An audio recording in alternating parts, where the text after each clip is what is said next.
ต่างกันมาแบบไหน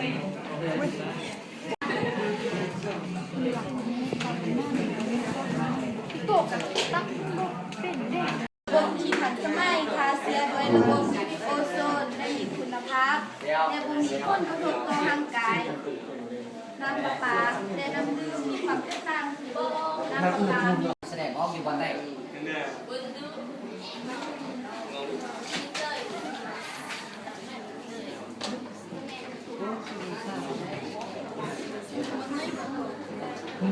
วัตถุและปรากฏการณ์นั้นเพื่อจำแนกมันให้กับสิ่งวัตถุและปรากฏการณ์อื่น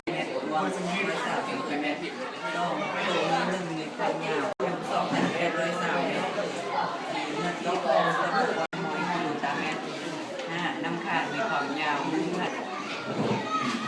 190 กิโลเมตรลักษณะแสดงปริมาณและมีส่วนเกี่ยวข้องในปริมาณเมตรเนี่ย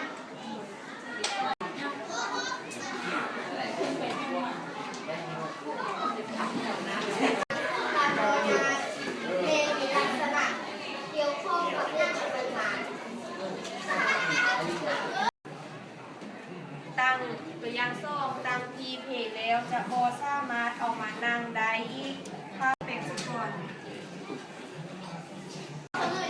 มิกเบิ้งนะท่ามแห่งเนอะน้องเนอะ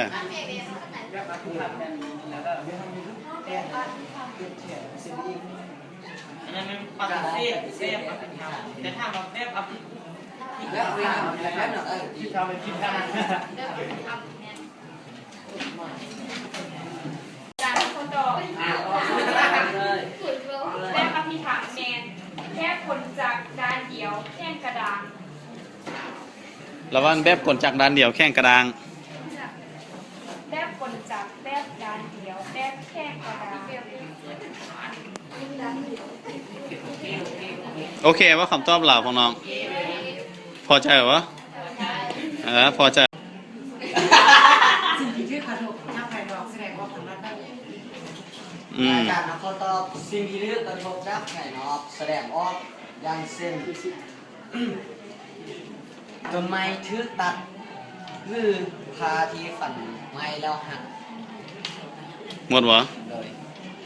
ยากต้นไม้เมื่อมันตายไปแล้วพอมีเห็ดออกมาเรียนซึ่งสิ่งเหล่านั้นแม่พ้นเข้ากับเปลี่ยนแปลงสิ่งก็จะมีน้องเอาต้นมาเรียนลำต้นที่รักนำเด็กได้ว่าเป็นการจัดเชื่อมและสัจจะการเกิดมีเหตุเกิดขึ้นมาเป็นการแข่งขันระดับได้ยินว่าคำถามแล้ว เกิดเหตุขึ้นมาเหมือนกันเปลี่ยนแปลงจากสิ่งเก่ามาแทนสิ่งใหม่สิ่งที่เราแทนสิ่งเก่า มีกระบวนการที่เป็นระดับสิเน่เป็นเป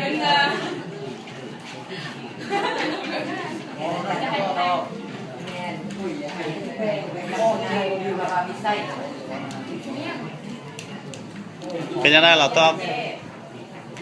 ได้ใจแล้ววะ การเกิดขึ้นมาในการเปลี่ยนแปลงระดับ วิสัยลือกันเป็นแบบลักษณะซึ่งรอนตัวอย่างต้นไม้ไผ่เงินมีตายแล้วก็มีนอมาออกมาแล้วแก่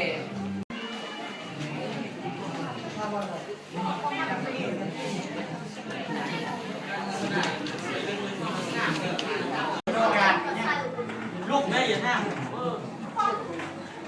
มันแยกตัวของสิ่งวัตถุและการผูกพันกันแล้วเลย อันนี้เนาะหน่วยแต่ละหน่วยเขาได้ตอบไปแล้วคำถามที่เจ้าตอบมาล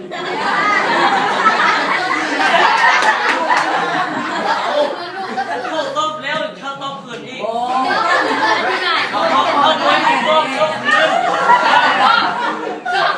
ตอบคืน อาจารย์บอกว่าเขาคือเขาอาจารย์บอกว่าเขาคือคนเมา ได้คำถามเดียวกันต้องเทียบกับตุ้ม ก็ ด้วย อะไรก็ว่าอะไรสิ